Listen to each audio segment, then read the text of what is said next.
Coming up on HowIGMT, I get a tip regarding Tesla's first showroom in Ottawa. Tesla drops a hammer on the just announced standard range Model Y. I let everyone in on my Patreon page, which goes live on March 1st.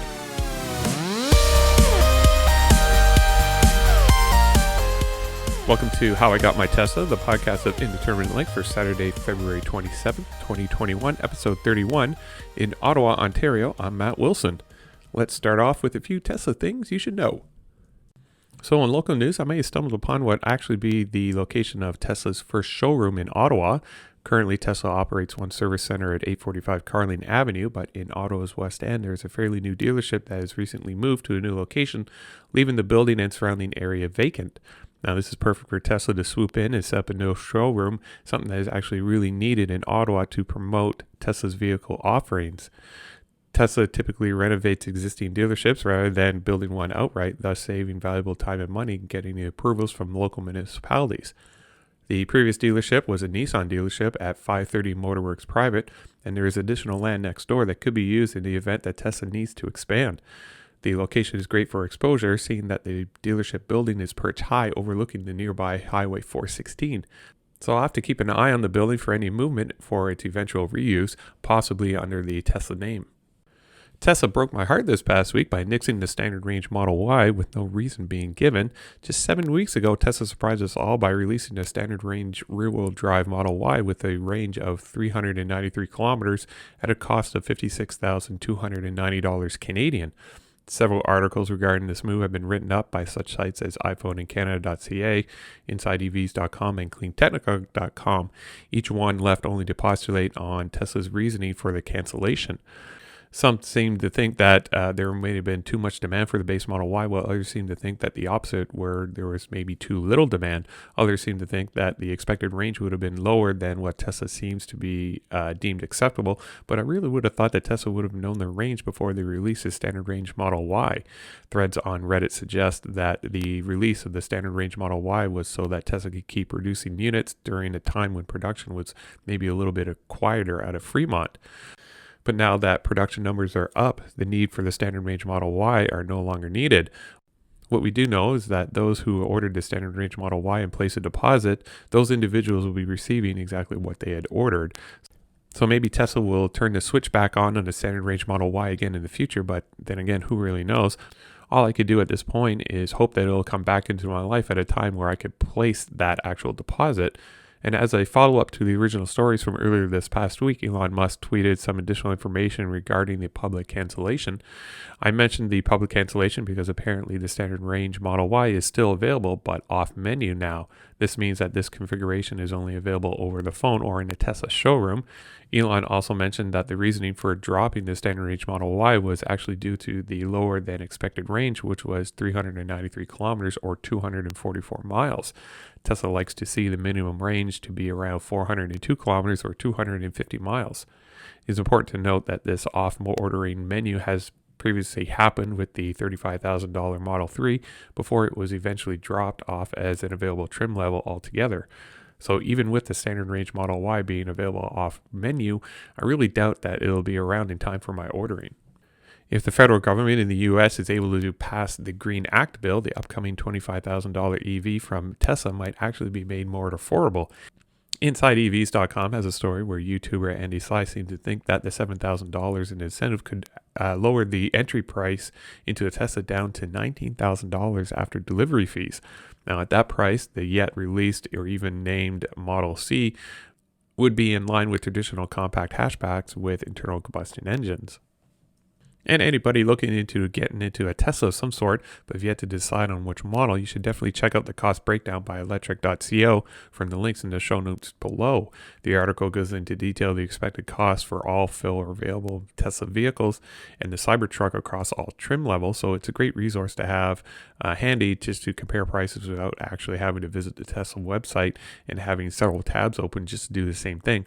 Now, it should be also noted that the information provided is only as accurate as the prices at the time.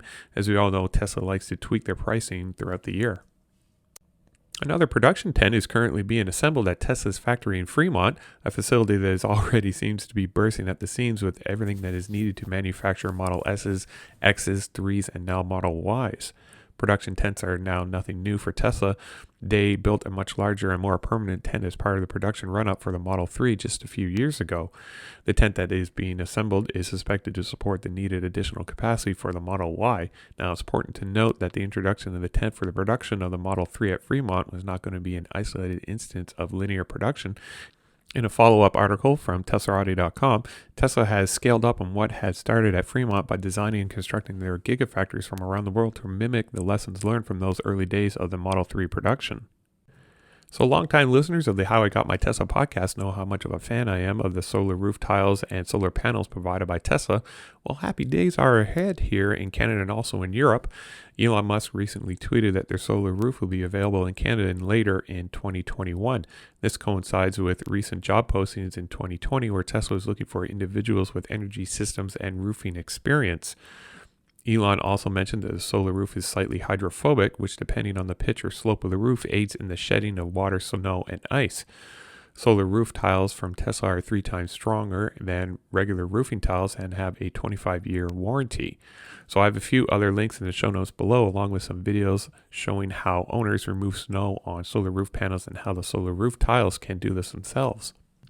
You may or may not be aware of the worldwide microchip shortage, but it looks like Tesla is not immune to the issue either. According to Electric.co and Bloomberg, the Tesla Model 3 production line at Fremont will be shutting down for 2 weeks, starting from February 27th to March 7th. Although not specifically mentioned, it is suspected that the global shortage of microchips are impacting Tesla, as well as other automobile manufacturers such as GM, Ford, Nissan, and others. Samsung recently had to shut down its semiconductor plant in Austin, Texas last week due to the unusually cold weather and power outages. Increases in production of the Model 3 and Model Y in Fremont could also be attributing to the shortage Tesla is experiencing. And also, as an update to the story from earlier this week, Elon recently mentioned that production at Fremont had started up on February 24th rather than the expected 7th. So it sounds to me that they have their microchip supply issue all figured out. And while the Model 3 and Model Y production lines were shut down for only a few days, Fremont was still able to produce the revised Model S and Model X. In fact, we are starting to see non-demo vehicles at the shipping and logistics lots at Fremont. Elon Musk recently mentioned that demand for the Model S and Model X are so high that a second shift and additional staffing is now needed. So there's plenty of pictures and videos in the InsideEVs.com link in the show notes below, yet there's still no signs of the yoke-style steering wheel. Everything appears to have the traditional round steering wheel. Anyone looking to see what happens at a Tesla certified repair shop and is involved in what seems to be a seemingly minor repair should definitely check out the InsideEVs.com and the link in the show notes below.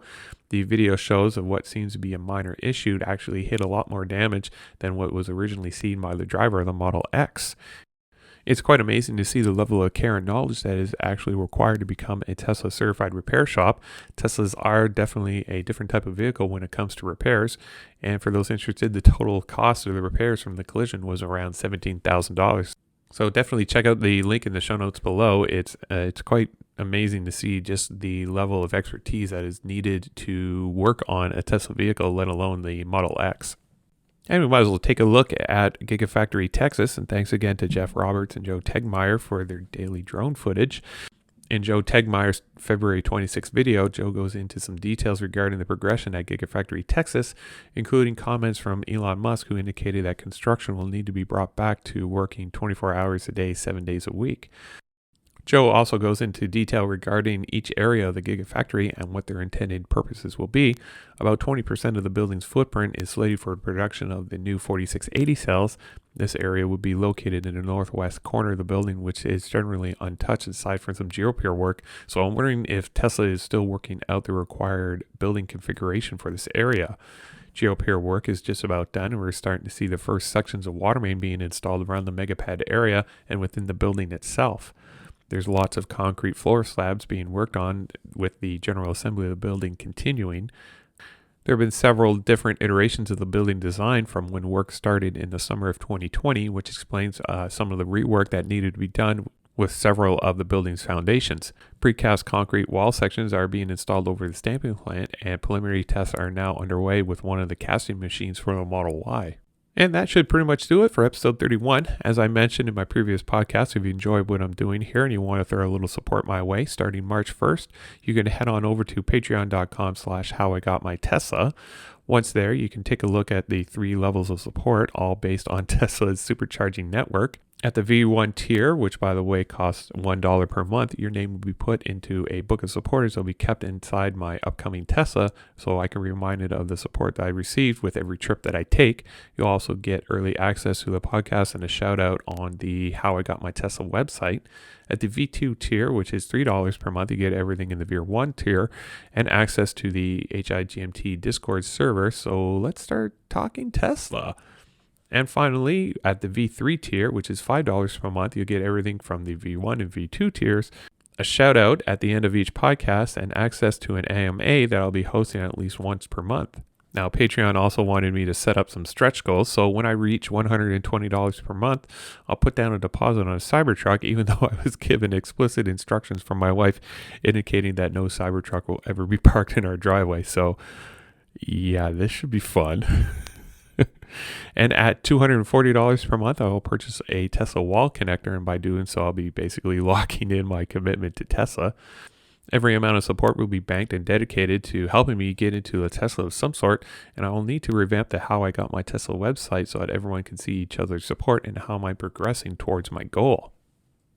And if you're looking to purchase a new Tesla and you want 1,000 free supercharging miles, you can feel free to use my referral program link in the show notes below, or head on over to ts.la/Matthew40942. Currently, Chatty is the only person who has taken advantage of the referral program link, so thanks again to Chatty. Hashtag for this episode, let's try hashtag Tesla Showroom Ottawa, and the overall hashtag for this podcast is hashtag HIGMT. And if you have any feedback for me, you can throw me an email at howigotmytesla@gmail.com. And as always, you can watch my progress towards a Tesla of some sort by visiting howigotmytesla.com. You can also follow me on Twitter and Instagram, and now ClubHouse, by simply searching for How I Got My Tesla. And you can look for me on ClubHouse, where I'll be hosting an informal chat about the topics covered this past week. So I invite you to share your thoughts and stories on all things Tesla. So thank you for listening. This podcast is produced by Matt Wilson and hosted by Squarespace. Music for this episode is Cascade by Cubby.